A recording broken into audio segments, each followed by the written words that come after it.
Hi friends, welcome to my channel. ఈరోజు నేను ఇంకో టేస్టీ అండ్ ఈజీ రైస్ ఐటెంతో మీ ముందుకు వచ్చేసానండి.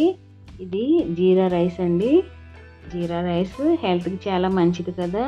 డైజెషన్ ప్రాబ్లం ఉన్న వాళ్ళకి ఇలా జీరాని ఎక్కువ యాడ్ చేసుకొని మనం తీసుకుంటే కనుక డైజెషన్ ప్రాబ్లమ్స్ తగ్గుతాయి కదా. ఇలా జీరా రైస్ చేసి పిల్లలకు కూడా లంచ్ బాక్స్లో చాలా తొందరగా చేసేసుకోవచ్చు. ఒకసారి ఇలా జీరా రైస్ చేసుకొని చూడండి, చాలా టేస్టీగా వచ్చింది. అలాగే ఇలా పొడి పొడిలాడితే చాలా బాగుంది. ఒకసారి ప్రాసెస్ అయితే చూసేద్దాం. చూడండి, నేనైతే 2 స్పూన్స్ వరకు గీ యాడ్ చేసుకుంటున్నానండి. నేనైతే ఈ ప్రాసెస్ అంతా గీలోనే చేస్తున్నాను. చెక్క, లవంగా, ఇలా ఇలాచీ కూడా యాడ్ చేసేసుకుంటున్నాను. కొంచెం బిర్యానీ ఆకు కూడా యాడ్ చేసుకొని ఆ ఫ్లేవర్స్ అంతా దిగే వరకు వేయించుకోవాలి. అలాగే మెయిన్ మనకి జీరా కదండి, జీరా కూడా ఒక ఫుల్ స్పూన్ అయితే తీసుకొని వేయించుకుంటున్నాను. జీరా చిటపటలాడిన తర్వాత ఇప్పుడు మిర్చి కూడా వేసేసుకున్నానండి. మన కారం అంతా ఈ మిర్చి నుండే రావాలి కాబట్టి నేను 4 మిర్చి యాడ్ చేసుకున్నాను. అలాగే ఒక ఆనియన్ కూడా యాడ్ చేసుకొని పచ్చివాసన పోయే వరకు కొంచెం వేయించుకుంటున్నాను. ఇప్పుడు కొంచెం కరివేపాకు యాడ్ చేసుకొని దాన్ని కూడా మిక్స్ చేసేసుకుంటున్నానండి. తర్వాత కొంచెం కొత్తిమీర, పుదీనా యాడ్ చేసుకుంటున్నాను. ఇది ఆప్షనల్ అండి, నేను ఫ్లేవర్ బాగుంటుందని యాడ్ చేస్తున్నాను. మీకు ఇష్టమైతే యాడ్ చేసుకోండి, లేకపోతే లేదు.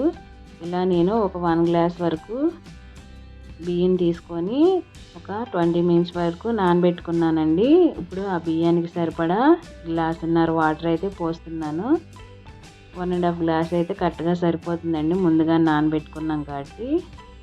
ఇప్పుడు సాల్ట్ కూడా యాడ్ చేసేసుకొని ఒక 10 మినిట్స్ పాటు కుక్ చేసుకుంటే సరిపోతుందండి.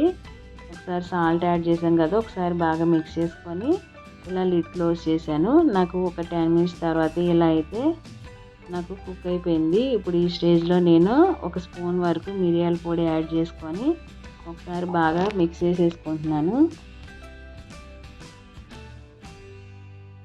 ఇలా లిడ్ క్లోజ్ చేసి ఒక 10 మినిట్స్ అలా చూసిన తర్వాత చూడండి, మొత్తం కుక్ అయిపోయింది. ఎక్కడ కూడా వాటర్ లేకుండా పొడి పొడిలాడుతూ చాలా బాగా వచ్చింది.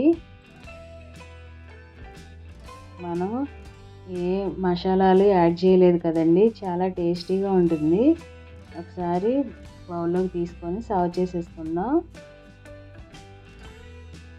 మ్యాక్సిమం ఇలా గీతోనే చేసుకోవడానికి ట్రై చేయండి, చాలా టేస్టీగా ఉంటుంది గీతో అయితేనే. లేదు మాకు గీ ఇష్టం లేదనుకునే వాళ్ళు ఆయిల్తో చేసేసుకోండి. నేనైతే ఇలా చికెన్ కర్రీ కూడా చేసుకున్నాను ఆ రోజు, అందుకనే ఆ రోజు జీరా రైస్ కూడా చేసుకొని సర్వ్ చేసేసుకుంటున్నాను.